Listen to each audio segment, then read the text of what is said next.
I think one of the things that I would just naturally do is try and promote. So my tweet isn't going to say, I think we're going to have a nice discussion and we'll become lifelong friends. Tune in and let's have a sandwich. My instinct was like, Atkins Vs Lefsetz. What the fuck? Well, that's good. How many people here read Martin's Twitter feed? Okay.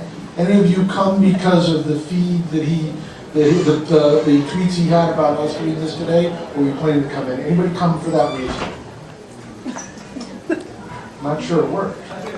Well, how do you mean? So it worked in the sense of people from Unconvention Manchester, UK, see that I'm doing this, or the people. Okay, well, this is unquantified. Let's start from the beginning because not everyone's familiar with who you are, and I'm not ultra familiar. So, you're originally from the UK, where? I was born in Nuneaton. Okay. Oh, it's him. And so, how did you get into the business of music? My dad bought me a drum kit when I was 9.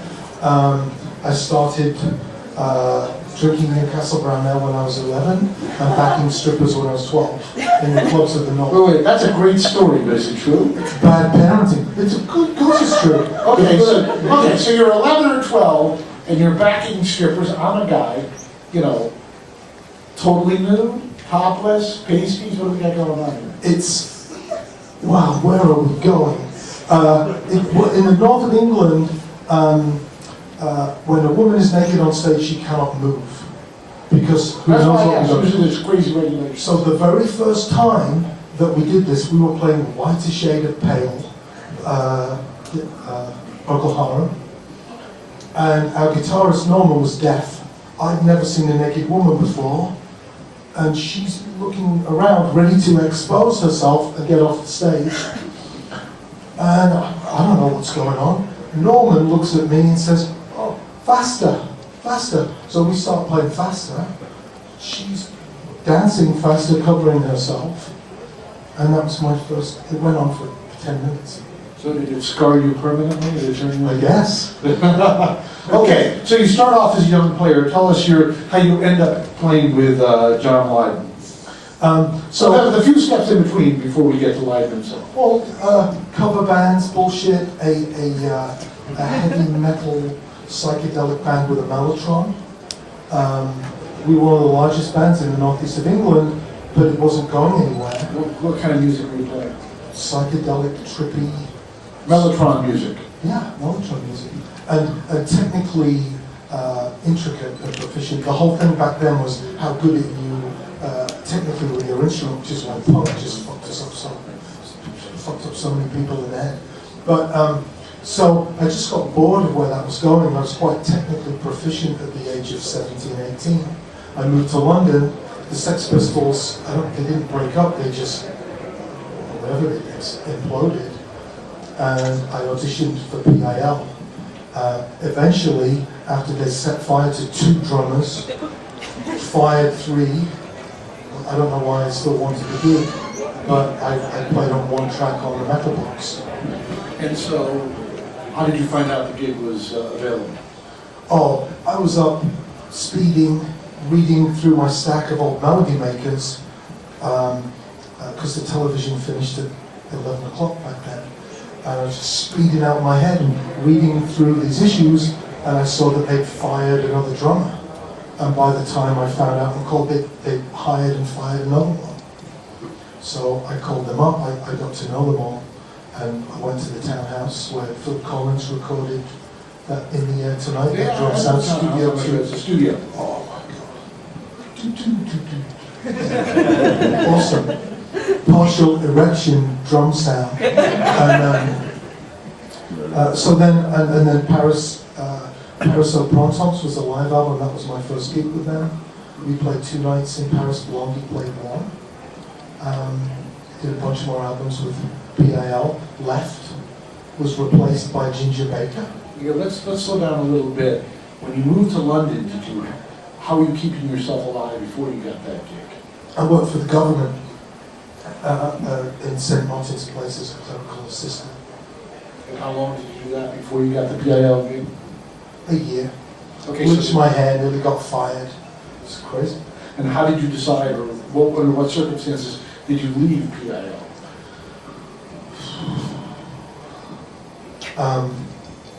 It's strange doing this because normally I just throw out information to help bands, so I don't usually talk about this stuff. I just You got, know it. It's all there. I got tired. I thought that we should be playing 200 shows. There were problems with drugs within the band initially. I love playing with Joe Wobble, the bass player, original bass player. I just sent Wobble an email today. I'm like, we should play before one of us dies. We should fucking play. Not do a show, just roll up our sleeves in some corner of a pub and just show people what a rhythm section is, because I don't know how many rhythm sections are left. You know. So I just got tired of it, and I left after This Is Not a Love Song was a fairly large hit around the world. Weirdly. But you said 200 gigs, were they not working enough, or you wanted them to work less? What did you want? To push it to where it was going, or not. Most times I found that it's the days off and the time off where all of the trouble sets in. Days off on the road, bad idea. So you decided to leave. Now, what year was that? 85. Okay, and then where did your adventure take you next? To start a construction company to say, look, if a house in LA with a swimming pool, a top 5 around the world single isn't going to do it, Australia, Japan, whatever, if that isn't it, then the music business isn't fun for me. I started a construction company. Before you go back, in retrospect, was there no money in the single, or did it not trickle down to you? Oh no, we were doing fine. We were doing fine, it wasn't that at all. It took me a while as a British person. When I sent photographs to people, I just sent a photograph of me and my 1954 Ford Crestline, or the swimming pool, or a palm tree. I didn't have to subtitle that with things are going great. I've succeeded because a palm tree says success. A swimming pool says success. What I didn't realize was I was really fucking unhappy. Right? So it wasn't a lack of money, it was just a lack of,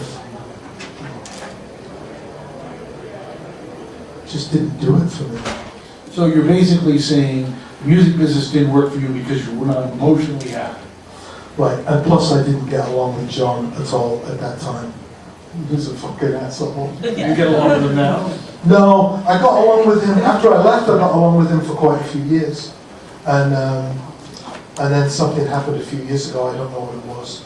He gets like bees in his bonnet, you know, which is hilarious for somebody that's doing butter commercials. But yeah, we don't talk. Okay, so you started a construction company. Yeah, And what were you building? decks in Princeton, New Jersey. You're a guy from the UK. How do you end up in Princeton, New Jersey? Oh, a girl. Okay. And that girl, how long? I knew that was the answer, but I needed you to say it. How long did that last with the woman? A couple of years.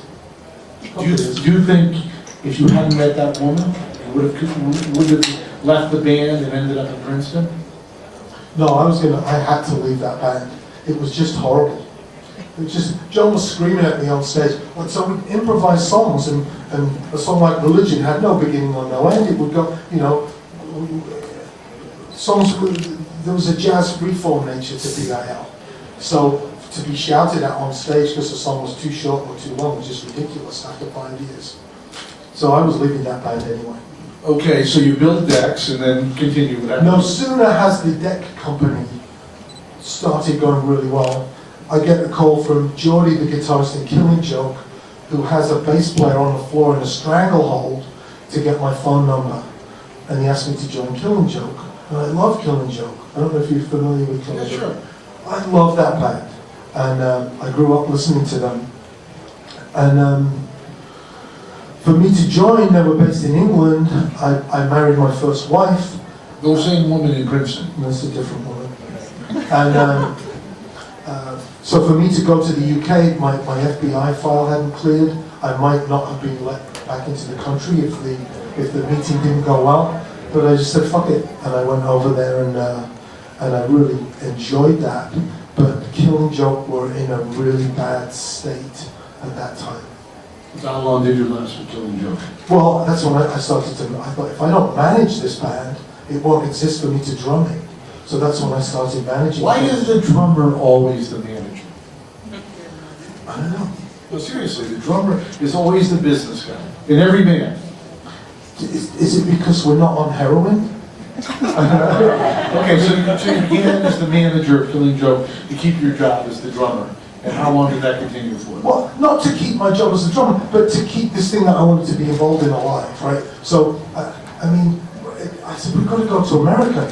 I knew all of these Killing Joke songs and I loved them, but I didn't know that they were all Killing Joke songs. I said, we've got to go over there and educate people. So, they wouldn't tour, they wouldn't come to the States. And so, until I told them about, there's a hotel in San Francisco where you can order sushi on room service. And they're like, let's go! That was my first experience of bribery. You know, we can order sushi on room service. We've got to do an American tour. So we did that. I played and co-wrote and co-produced an album called Extremities. And worked with Killing Joke for a few years. When I was still in Killing Joke, I met the guys from Ministry in Chicago. And Killing Joke were working so infrequently that I signed up to do a Ministry tour, the Cage tour from 1991, which was insane. I met Ogre from Skinny Puppet, Chris Conley from the Revolting Cocks, from New Tribe, just an amazing group of people. When that tour ended, the day that tour ended, I booked studio time with Steve Albini to produce this project that Bill Rieflin and I, both of us were drumming, created called Pigface. Okay, well, you can play out the narrative. So how did that happen? What happened? We just went in the studio, we invited everybody. Trent from Nine Inch Nails came in. Nobody knew who he was. He'd sold 3,000 albums. Steve Albini said to me, do we have to fly out this guy from Cleveland to play keyboards? I'm like, he's my friend, shut up.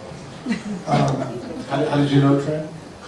I asked him to play trumpet in my punk band, Brian Brain, in 1985. Something like that. We met at a barbecue. And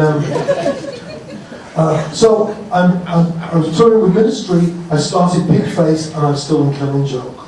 And I looked at my diary from this period. It was completely insane. I started a record label called Invisible. We've released 350 albums. It's the 25th anniversary of the label this year. I don't do much with it anymore. Went to China a couple of times. Signed and produced some bands over there. At this point in time, is there any revenue from the record company? Well, if I put the website back up, there might be. I took the website down and just left it for like a year and a half now. I suspect that if I restarted it and... Why did you let the website lapse? It wasn't interesting to me anymore. Okay, so you did Pigface, started the record company. You looked disgusted when I said that. Yes. No, I'm trying to figure out who you are. Okay. So, and then continue from where you went from there. So I had the label, started a studio, because I thought I'm giving all my money to these studios in Chicago. Fuck this. I bought Steve Albini's 8-track. He came over and helped me set that up. And so I started to produce bands and grew my own studio. I started teaching by accident in 2005. Columbia College Chicago asked me to teach the business of touring, and they gave me a book that was written in 1965. I can't teach from this book. I hit a student with it. I said, when was this book written that you're paying $25,000 a year to be taught from? And nobody knew. And in my mind, I hit this student with a book. And that started to put my first book together. Okay, so at this point in time, for the last 8 years or so, your main focus has been teaching and writing these books. Yeah, a bit of drumming occasionally, the trips to China, but writing, creating lectures. Sometimes I'll do 3 whole days at Berlin Music Week. How to screen print, packaging, social media, Kickstarter 101. I develop all of these lectures, you string them all together, it's a 3-day marathon. So I'm working on my bits, my stand-up bits for my lectures. Okay, and is it something you do regularly? You do a lot of lectures? Yeah. I teach every week up at Madison Media Institute. You were at Columbia College, now you're at Madison Media Institute. Yeah. So you teach once a week. What's your impression of the students? None of whom are here, so. Any Madison Media? Sometimes I get students in places. There was a bunch down at South by Southwest. My impression of the students, they're confused sometimes. They're ridiculously smart and brave. They're challenged, and they're being fed so much shit information that it's immoral. Well, you know, in Los Angeles we have something called UCLA Extension, and there are a lot of music business courses. When I first moved to LA a long time ago, I would go as more of a networking exercise, and music was driving the culture. It was very exciting. You go decades later, and I occasionally speak there, and the caliber of student is far lower than it was when music was in its so-called classic era. I'm just wondering if you're experiencing the same thing, that the caliber of student is not, let's say, we can have the music students and we can have the people who are writing apps. And you know, my experience is the people in tech are much more entrepreneurial, much sharper, much more aggressive, and then in music we're not necessarily getting the best of the minds. Well, I teach in the entertainment media business program, so it's not just music. I'm trying to teach entrepreneurs. Class yesterday, I was up at 4 this morning to get here. Class yesterday was an event management class. And I'm like, okay, let's do a ridiculous show, which is a rock show on the moon. And by creating an intermediate impossible, everybody's engaged in, like, you know, some people want to talk about the sound system. So you'll get somebody in class talking about the best, most compact sound system to use the less space in the shuttle as it goes to the moon, not realizing that there's no fucking sound in a vacuum. So that's like, you just learned something. That who are we going to take with us? We can't take the Rolling Stones because we don't. Keith Richards isn't going to make it, and you can't smoke in space. We learned that alcohol has been in space a lot. It metabolizes differently. The Russians have brandy in space. Right? Just mind-boggling shit that we didn't know. But we learned that we didn't know, and to pay attention. So I've seen you say a few times, you know, music schools are shit, or what's going on. And some of them are. But I go to a lot and guest lecture. And it's just different. If you're teaching someone how to be an A&R man, you should be shot. But if you're using the music business as an analogy, as a platform to teach thinking and geography, spreadsheets, you know, then it's a great platform to do that from. That's probably more interesting than what I'm going to drill right now, because it's more amorphous. But drilling down on the touring thing, what is the number one thing that people don't know that they should know about touring? That you can't smart your way out of it. I see this all the time. Really smart people don't realize that's got nothing to do with surviving a tour. You can plan everything, but you can't plan for the state of mind you're going to be in when everything goes wrong and you have diarrhea and 5 shows are cancelled, and I mean, you can't plan for that. And smart people think that they can, right? You have to give yourself to it. This is a map that I made just when I was noodling around. So I thought, you know, I've read those books. I don't like a bunch of the books that are out there. So I'm like, well, my book should have a map. So let's look and see where the 100 biggest shows are across the country. And I said to my label manager at the time, and he went from being label manager to working on the Obama campaign, which is another reason I like to use music. You can send kids anywhere for music.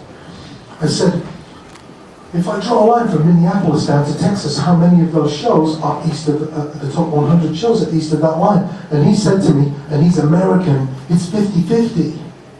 I'm like, it's not 50-50. He said, oh, well, it's 60-40. I'm like, oh, I've got an idea. Why don't you fucking carol? So, which is another thing that I like to do, which is, if something can be known, it behooves you to know it. Right? So we drew this map, and I showed this. I had dinner with Todd Rundgren a couple of years ago, and he's like, "Fuck!" Like, you know, everybody who sees that map just says, "Oh fuck!" You know, me included. I've spent so much time and energy west of that line, and if you're big in LA, and if you're huge on K-Rock or whatever, by all means go there. But that's where all of the miles, the broken vehicles, the broken hearts, the broken bank accounts, the broken people who destroy their love of music and interacting with their bandmates by going west of that line. Very impressive. Hear that? Okay. So, the shows, all those ones, are those based just straight on experience? That's where you're going to play the bulk of your shows. That's where you make all your money. Statistically, how's that based? Just so, because I've got no idea. It's the 100 largest populated cities in the States. So, of course, there are no rules and everything's flexible. So if you're a huge electronic meets Belgian rap thing, maybe there's a little, maybe it's all just Texas, you know, so your map will be different. But just looking at population, just for fuck's sake. Yeah, but Denver should be the worst, and it actually is a pretty good place for bands to break out of. Also Seattle. Two places that should be the worst spots, some of the best. Nashville? Did you say Nashville? No, Denver and Seattle. No, it doesn't even sound like Nashville. Well, I don't know why that would be. But geographically, if you start Because nobody else wants to play there either. One second.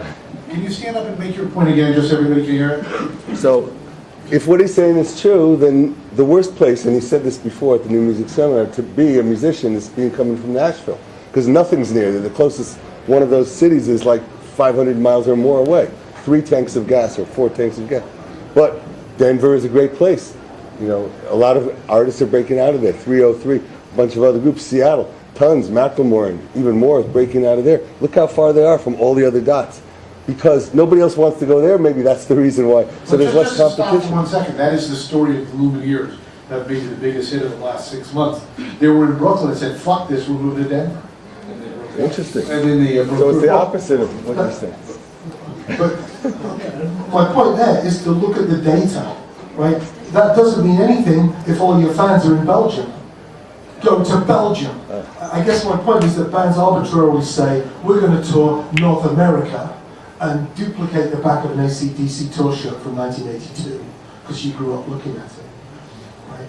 You go where your fans are. But I think what both of you guys are saying is something I call move to Boise. Yeah. Right? You're never going to get, New Yorkers eat their young. Right? So you move to Boise, and for 2 years, you're the shit. And you get to see bands who play to 5,000 people, play to 700 people. You get to help them fix their mandolins, or find them drugs, or shag them, or do their laundry, right? You have access to these people, and you build up your new electronic Rolodex of connections.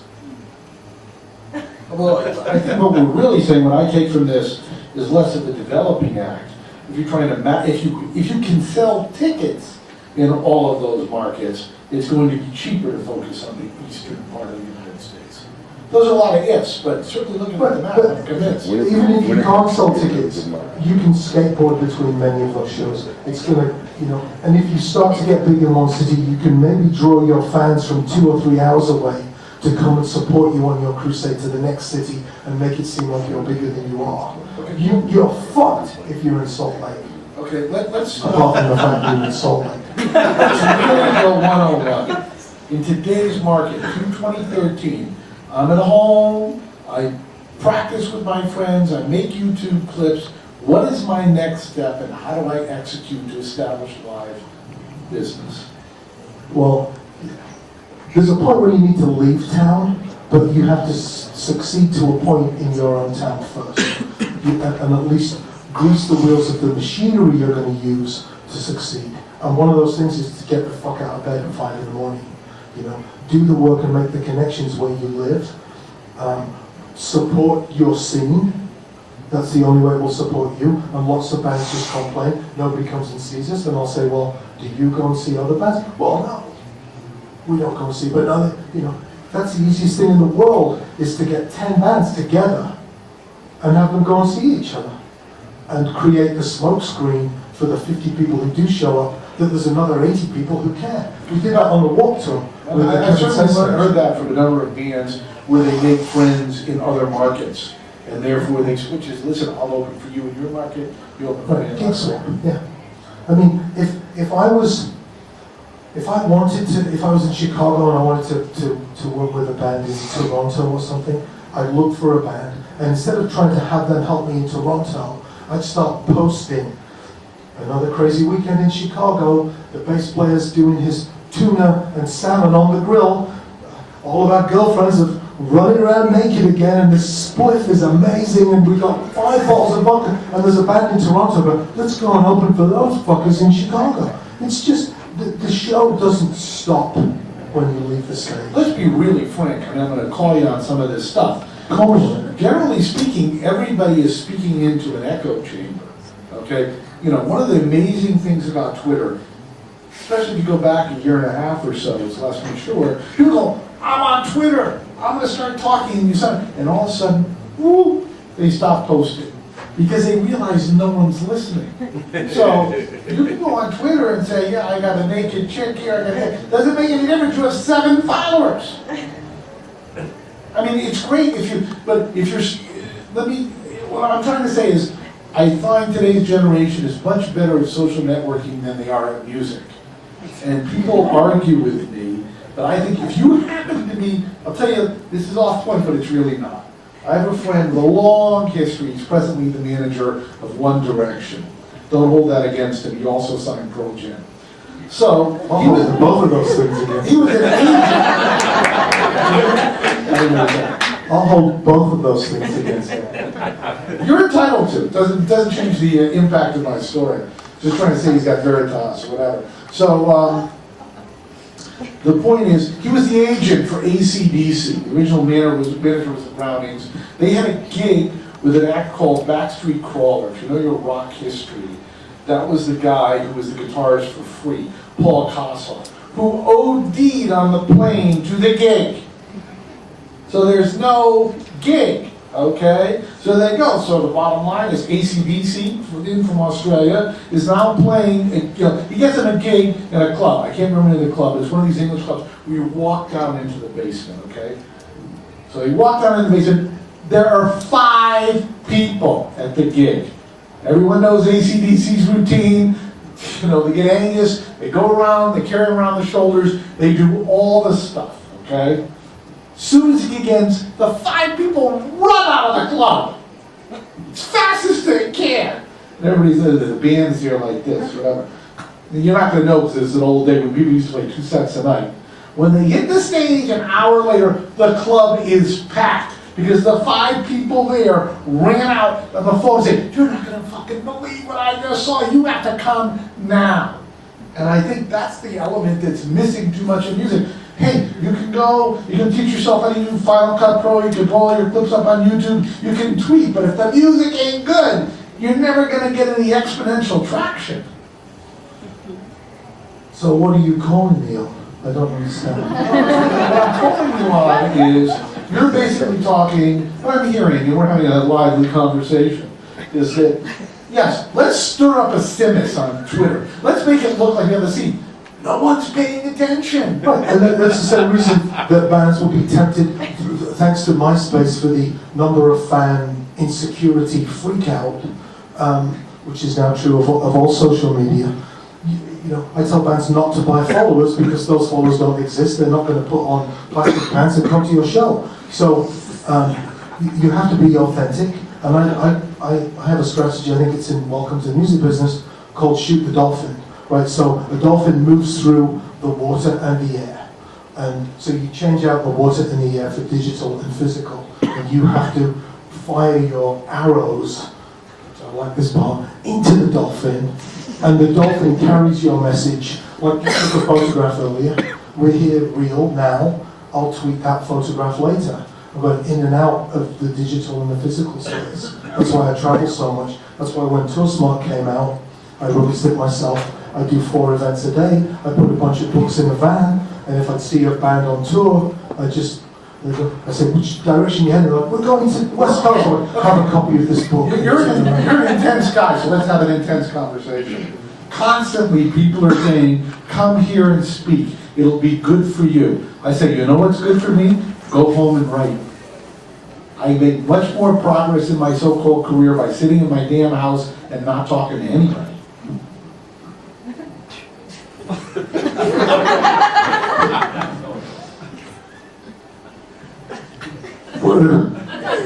Okay. And I like reading your letters.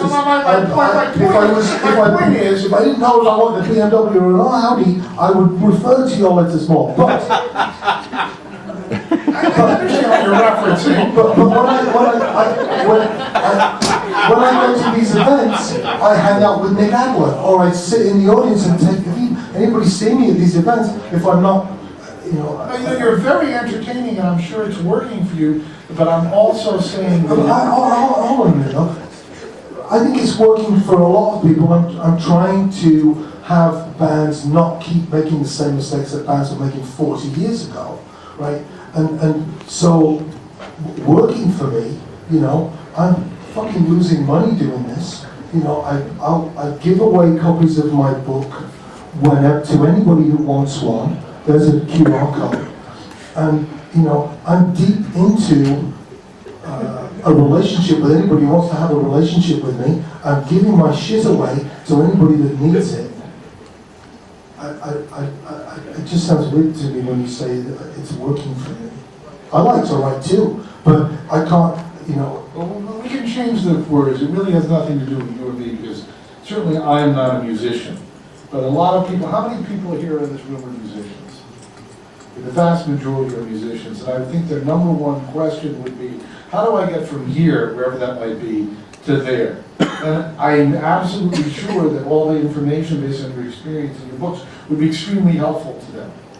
I'm only bringing up a point that is not contradictory to that, but in reality, you could be let's go back to something, you could be the smartest, best tour person, but if no one will pay you to go on tour, that's not going to work. Then get 3 jobs and go on tour anyway. I guess for me, I think we're in a completely different era. There's an infinite amount of music available, okay? There's Spotify, most of these have a free tier. Spotify, Mod, RDO, never mind YouTube. The history of recorded music is on your computer. I got an email from a guy 2 days ago. It says, up until 3 years ago, I could give away my CDR. You would come to my show and I would give you the CDR. Now no one will take it. Well, I say to bands, do you think that when you give me your fucking album, it's a fucking gift? It's a fucking imposition. Because I don't know your music. It hurts my head because I'm a producer. I'm like, oh, here's the hook. Oh, that's not the hook. We never hear that again. Now I'm agitated in producer mode, and you just fuck me up. But I met a band today, Wolf something. Bing. And we talked for like 15 minutes, and they told me all about what they did and the journey that they're on. I'm like, oh, do you have some music? I'm kind of interested to hear it. So, Every kind of relationship first. Yeah, and I think, I meet bands all the time who go out there and do it. I think you have to go out there. It colors your world, it infuses your lyrics and the gang of your band, the brotherhood of your band, with that thing on stage that you've just been through an attack of diarrhea and you hit a cow and you whatever, you got ripped off and, those experiences inform and change your show. When you see a band that sleeps together on stage that's been through it, it's different than a band that's just fresh from the rehearsal showcasing for the major label. I think those are excellent points. We only have about 10 minutes left. Are there any questions? We can continue to go to Tommy once again. What's the importance of a hit? Excuse me? Is a hit important to you? Let me be clear. We have to define what a hit is. And what is a hit? Okay. In the old days, a hit is something that was played on a repetitive basis on top 40 radio, which was sold in prodigious amounts. Today, a hit is something that a certain percentage of the audience finds indelible, that they can't stop listening to, that they want to tell people about. Okay. And I think that you need that if you want your act to be bigger than it already is. I think for many of the bands, it's the Great Wall of China. How do you build? I think a hit is like an instant Great Wall of China, and the reality of making it these days is brick by brick. You build the Great Wall of China. I think we both like Amanda Palmer a lot. She started the Dresden Dolls in 2000. And that's a message I tell students or people in bands. It's like, hey, that's 14 years to become an overnight sensation. And she was in school before that, putting on plays before that, and being a street performer. So it's maybe 20 years of shit to be pounded and around by everybody, right? It's just hard work. It's lots and lots of hard work. So the idea of a hit and instant fame kind of goes counter to a lot of the things that I see. Okay. I just want to give everybody an opportunity to have more questions. Right here. Hi. All right. My name is Nathan. I'm just wondering, what do you think is the validity of studying music business? Because I go to a music school, and I'm considering, maybe getting into it. But what do you think is the relevance nowadays, especially with like changes we've seen? Well, in our music business course at Madison Media, I mean, I teach entertainment in the World Wide Web. That's gone from a 7-week class to a 14-week class, and I write a new hour for that class every fucking week. I mean, it's not just the old music business ways that are dying, the old teaching ways are dying. But you used to put a class together and you teach it for 8 years. I can't do that for a week now. When Taylor Swift's album came out, I stopped the whole class and did a week about what she was doing. There's always new stuff. There's a new platform called Merge.fm where you can have people remix your songs. There's some lyric stuff that's kind of weird and too much behind the curtain of lyric writing. It's almost like you're on the other side of the screen when someone's bumbling around. Demystifies a little bit too much. There's new apps every fucking day. It's crazy. Just to speak to your point, I find the most successful people in the music business, whether it be performers or business people, are a certain personality type. And most of them learn by themselves. Some are educated, some are not. But I find they're entrepreneurs. It's like if you went to Michael Cole's thing earlier in the day. He sat there and he said, I'm going to get the Rolling Stones. He didn't go to a boss, he didn't call somebody, whatever. He wasn't looking for permission. So, I went to college. How much of what I learned in college is helping me now? Not much, but a little bit, So, yeah, you can certainly gain something by music business. But the illusion, which I find from a lot of people I hear from who attend music business schools, is that when they graduate, there will be a job waiting for them. And I believe that is an illusion. Doesn't mean you can't create your own job. And I always tell these people, why don't you start your own business? No. My parents put a lot of money down. I got to get somebody to get a job. And those jobs just don't exist, or they're very low pay. So I think it's a real responsibility. I mean, my second book is called Welcome to the Music Business, You're Fucked. Right? I mean, I see the ads for other schools where it's like, want to be a DJ on the radio? There aren't any DJs on the fucking radio anymore. You'd think that kids could look and see that those jobs don't exist. How can you train them for that? But they don't, sadly. I think it's our responsibility. It's not a legal requirement, but I think it's our responsibility to try and fit those students into jobs. So I have interns working on my radio show. I do events, I consult to festivals on the condition that they involve my students. And they do 18-hour days and build the stage, and they fix the pants for the singer from some horrifying band who you don't want to be anywhere near the crotch of his pants. But my students did. They ran the follow spots. We take them to the Warped Tour. Kevin Lyman sits backstage with them. We get them internships, and I know there are bad music schools out there. You need to be careful. You really do sound like a great teacher. Gentleman right here. I want to ask Mr. Mark Atkins if he could touch upon the formula that he's teaching and preaching in his new book he's working on, Band Smart, because we've already known what Tour Smart is all about. Sorry. Oh shit. Really? Oh. I'm sorry, that's me. That's me.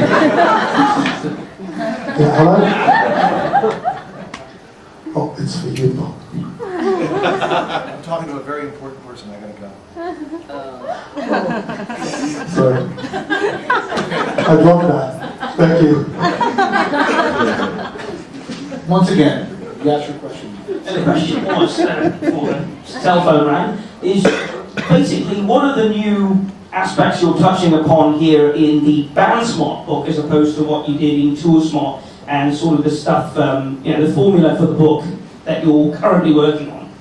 Well, in some ways, it's the same old shit, which is, here's some of my stuff, and I say fuck a lot, and there's about 400 other people from my last 5 years of traveling, accumulating stuff and asking people, like yourself, can I use this quote? I think that's really great. It's just deeper. If that makes any sense. There's a whole crop of people who can't write, but can write a great headline that makes me want to click. There's little music advice blogs. I don't want to name them. I might start because it's pissing me off.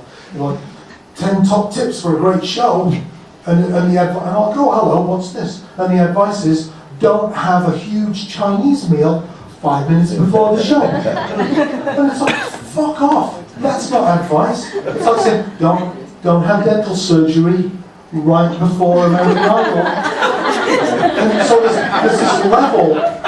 there's a level of bullshit advice that hopefully we can start to eradicate, or people can start calling it. Well, hopefully we've opened all your minds today. One thing we got to say about Martin, he's very entertaining as well as being insightful. So hopefully you've learned something here today. Martin Atkins. Thanks, guys.